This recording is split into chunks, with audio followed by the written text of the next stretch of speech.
Welcome to ఆసు couple. Thumbnail చూడగానే మీకు అర్థమైపోయి ఉంటుంది కదా, మా ఈ తిరుపతి ట్రిప్ అన్ప్లాన్డ్ అని. ట్రైన్ టికెట్స్ లేవు, తిరుపతి దర్శనానికి కూడా టికెట్స్ లేవు. కానీ మేము ఆ ఏడుకొండల స్వామి ఆశీస్సులతో దర్శనం చాలా సులువుగా చేసుకున్నాము. మేము 1 వీక్ ముందు కన్ఫర్మ్ టికెట్ యాప్లో ట్రైన్ టికెట్స్ బుక్ చేసుకున్నాము. సీట్ కన్ఫర్మేషన్ ఇచ్చారు, అట్లీస్ట్ ఆర్ఏసీ వస్తుందని ఎక్స్పెక్ట్ చేశాము. లాస్ట్ మినిట్లో క్యాన్సిల్ అయ్యాయి. బట్ స్టిల్ కన్ఫర్మ్ టికెట్ యాప్లో వచ్చిన 2x కూపన్తో మేము బస్ టికెట్స్ బుక్ చేసుకున్నాము. అన్ప్లాన్ ట్రిప్ తారుమారవకుండా స్వయంగా ఆ వెంకటేశ్వర స్వామి మా వెనుక నుండి నడిపిస్తున్నారని భయం లేకుండా బయలుదేరాము. స్వామివారి దర్శనానికన్నా ముందు అలివేలి మంగాపురం వెళ్ళి కుంకుమార్చన చేయించుకుని తిరుపతికి వచ్చాము. Tirupati to Tirumala RTC bus ticket 84 rupees. Route అంతా ఘాట్ రోడ్స్, బ్యూటిఫుల్ గ్రీనరీతో ఉంది. మేమైతే బస్ జర్నీ చాలా ఎంజాయ్ చేశాము. తిరుపతి నుంచి తిరుమల వెళ్ళే రూట్ అంతా అడవి ప్రాంతం లాగా ఉంటుంది. 2 వీలర్స్ మీద అయితే మనకి సేఫ్టీ కాదు, లైక్ వైల్డ్ యానిమల్స్ ఏమైనా వచ్చే ఛాన్సెస్ ఉంటాయి. అందుకే mostly buses and cars prefer చేస్తారు.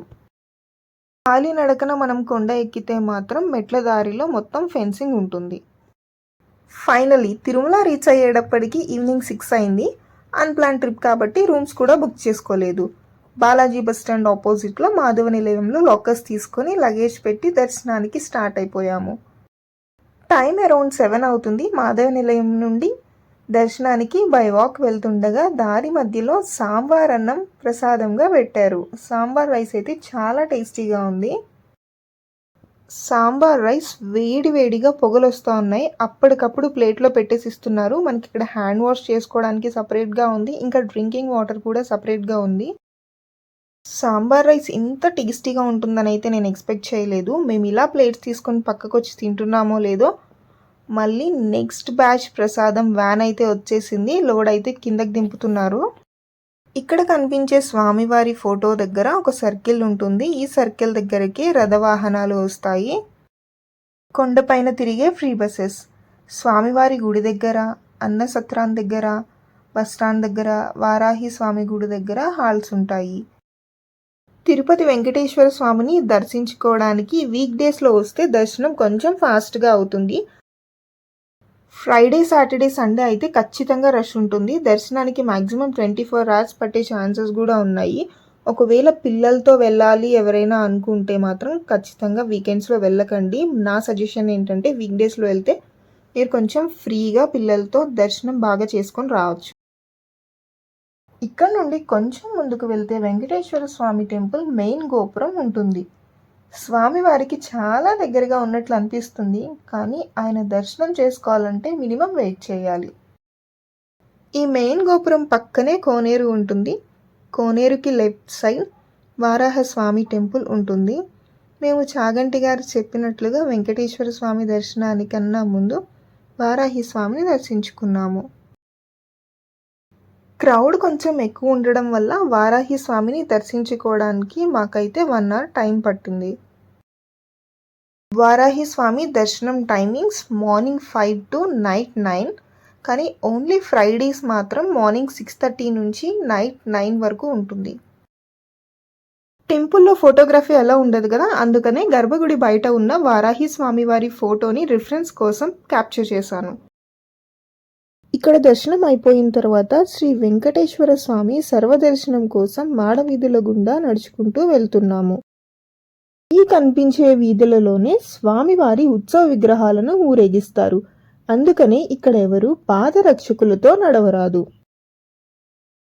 ఇలా నడుచుకుంటూ ముందుకు వెళ్తే మనకి బోర్డ్స్ మీద ఆరో మార్క్స్తో డైరెక్షన్స్ రాసి ఉన్నారు.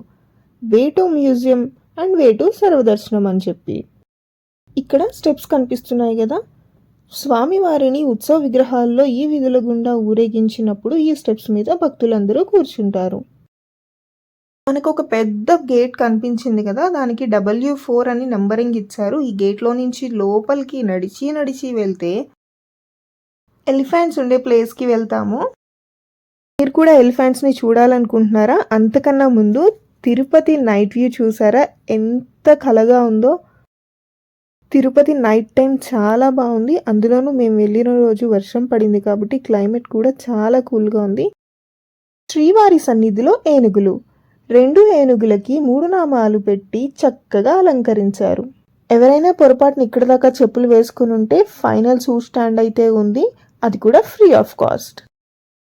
ఫైనల్లీ మేము సర్వదర్శనం లైన్లోకి అయితే జాయిన్ అయిపోయాము. మాకైతే సర్వదర్శనం అంటే ఫ్రీగా టికెట్ లేకుండా దర్శనం 4 అవర్స్లో అయిపోయింది. ఎలా అయ్యింది, అసలు టికెట్ లేకుండా మేము అంత త్వరగా ఎలా దర్శనం చేసుకున్నాం అనేది మీకు ఇప్పుడు ఎక్స్ప్లెయిన్ చేస్తాను. అంతకన్నా ముందు నేను ఇక్కడ బోర్డ్స్ గురించి చెప్పాలనుకుంటున్నాను. ప్రికాషనరీ మెజర్స్ లాగా రాశారు don't run in the queue line అని. అండ్ ప్రతి బోర్డ్ మీద కూడా 4 డిఫరెంట్ లాంగ్వేజెస్లో రాశారు, తెలుగు, హిందీ, ఇంగ్లీష్ అండ్ తమిళ్. మనం ఇప్పుడు సర్వదర్శనం టోకెన్స్ ఇచ్చే హాల్లో ఉన్నాము. మేము వారాహి స్వామిని దర్శించుకొని ఇక్కడికి రీచ్ అయ్యేటప్పటికి 8:15 అయింది. మనం ఇక్కడ లైన్లో నుంచుంటే మన టర్న్ వచ్చినప్పుడు మనల్ని ఫోటో తీసుకుంటారు ఐడెంటిఫికేషన్ కోసం. మనల్ని ఏదైతే ఫోటో ఇప్పుడు క్యాప్చర్ చేశారో సేమ్ ఫోటో మనకిచ్చే టోకెన్ మీద ఉంటుంది. ఒక్క టోకెన్కి అంటే ఒక్క పర్సన్కి ఒక లడ్డు ఫ్రీగా ఇస్తారు. లడ్డు అయితే మనకి ఖచ్చితంగా దర్శనం కంప్లీట్ అయిన తర్వాత ఇస్తారు, అందుకని టోకెన్స్ జాగ్రత్తగా పెట్టుకోండి. దర్శనం టోకెన్స్ ఇచ్చిన నెక్స్ట్ హాల్లో ఫోన్స్ కూడా డిపాజిట్ చేయాలి. దీనికి కూడా మనకు ఒక స్లిప్ ఇస్తారు. దర్శనం అయిపోయిన తర్వాత మన స్లిప్ మీద ఉన్న డెలివరీ కౌంటర్ నంబర్ దగ్గరికి వెళ్ళి మనం ఫోన్ తీసుకోవాలి. 8:30కి కంపార్ట్మెంట్స్కి రీచ్ అయితే 11కి దర్శనానికి వదిలారు. 12:30 కల్లా దర్శనం అయిపోయింది. దర్శనం చేసుకుని బయటకు రాగానే ఆకలేసింది, అందుకని ఈ ఫ్రైడ్ రైస్. తిరుపతిలో ఫుడ్కి మేము ఏమైనా ఖర్చు పెట్టాము అని అంటే ఈ ఫ్రైడ్ రైస్కి 120 రూపీస్. ఎందుకంటే ఫుడ్ డిస్ట్రిబ్యూషన్ అంత బాగా చేస్తున్నారు. మేము కంపార్ట్మెంట్స్లో ఉన్నప్పుడు సాంబార్ రైస్, ఉప్మా ఇంకా మిల్క్ కూడా ఇచ్చారు. మాకు దర్శనం నైట్ 12:30కి అయిపోయినా సరే మేము నెక్స్ట్ డే మార్నింగ్ 4:30 వరకు ఇక్కడే ఉన్నాము. నైట్ 1:30కి టెంపుల్ క్లోజ్ చేసిన తర్వాత టెంపుల్ బయట అంతా క్లీన్ చేస్తున్నారు, ఎందుకంటే నెక్స్ట్ డే మార్నింగ్ 3 o'clockకి సుప్రభాత సేవ ఉంటుంది. ఎర్లీ మార్నింగ్ సుప్రభాత సేవకి వాలంటీర్స్గా చేయడానికి సేవా కమిటీ వాళ్ళందరూ ఆరెంజ్ కలర్ డ్రెస్సెస్లో రెడీ అయి వచ్చారు. తిరుమలలో స్వామివారి సేవ చేసుకుంటే ఎంతో అదృష్టంగా భావిస్తారు. దానికి కూడా ఆన్లైన్లో తిరుమల వెబ్సైట్లో మనం టికెట్స్ బుక్ చేసుకోవాలి. సేవా డ్యూరేషన్ వచ్చేసి 10 to 15 days ఉంటుంది. సేవకి వచ్చిన వాళ్ళకి అకామిడేషన్ అండ్ ఫుడ్ దేవాలయం వాళ్ళే ప్రొవైడ్ చేస్తారు.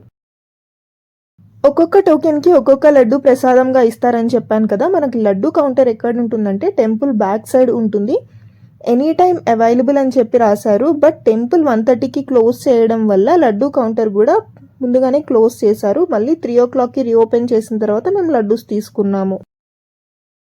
మా తిరుపతి ట్రిప్ మీకు నచ్చినట్లయితే, ఇన్ఫర్మేషన్ యూస్ఫుల్ అనిపిస్తే please like, share and subscribe.